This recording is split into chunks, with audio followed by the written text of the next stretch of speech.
Welcome back. In today's episode, we are going to learn about functions in Python, one of the most powerful and useful concepts that makes your code more organized, reusable, and easier to understand. So, what's exactly a function? A function is simply a block of code that performs a specific task. The best part, it runs only when you call it. Think of it like a mini machine inside your program. You feed it some input, it does its work and gives you an output. Functions help avoid repeating the same code again and again, making our programs cleaner, easier to maintain. Let's see syntax. The basic syntax of a function in Python starts with keyword def. For example, here we have written like def greet in a parenthesis print hello. Here def tells Python that we are defining a function. Greet is the name of the function and the colon starts the function block.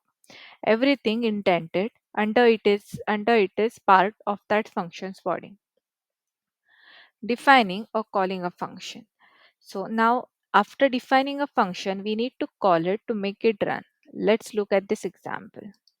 So here we have written a code like the one we have taken as example df greet print hello.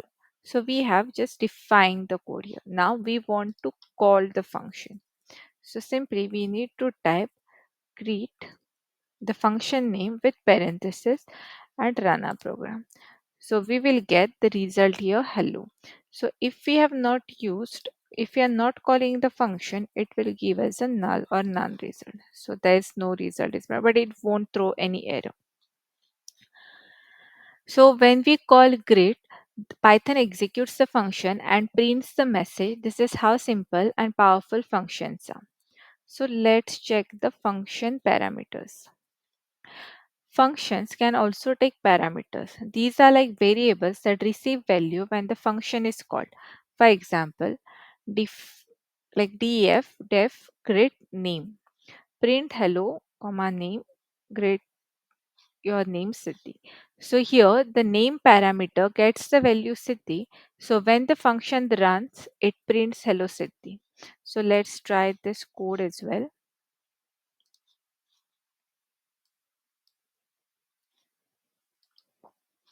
So here, see, it has taken this function input and it has given it to this particular parameter, and now we have got like hello city. Parameters make your functions flexible and reusable for different inputs. Let's go to our next slide. We have a return here.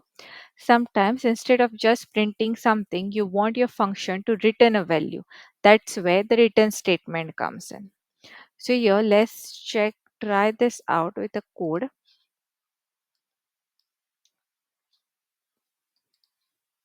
So we have got here 8. So let's understand a return statement a better because it's important.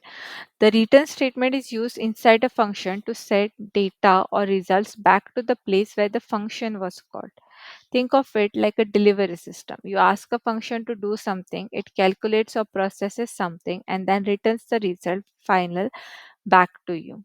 So here in this example, we have defined a function add and it takes two parameters a and b. It calculates their sum using a plus b, then it returns that value. When we call add 5 and 3, the returned value is 8 is stored in the variable result. Okay. And finally we print. So we print the result. So return is how a function gives back the answer it computed.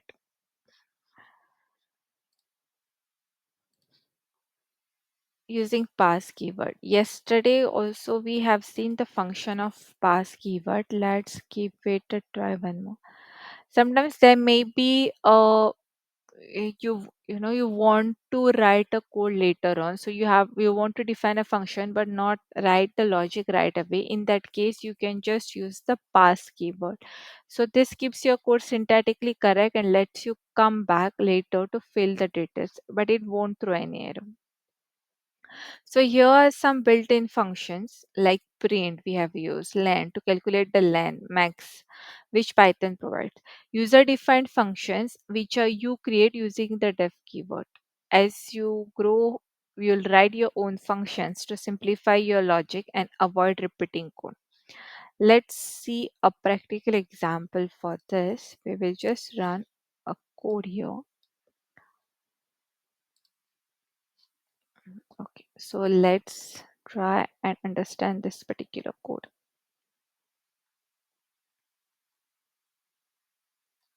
Okay, so here we have defined a function using a def keyword, and the function name we have mentioned is add numbers, and a and b are the parameters. Okay, and in the function we have written a plus b. This tells Python to add a and b, then return the result to the place where the function was called. And we have assigned numbers to these variables num1 and num2. These variables will be passed as input to our function.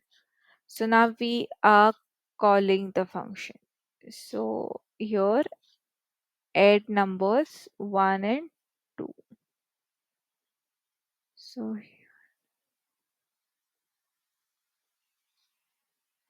print sum of add numbers 1 and 2. So here it gives us the result as 30. So today we have learned about functions, how to define it, how to return the value, and how to pass for placeholder. Let's meet in the next video. Thank you.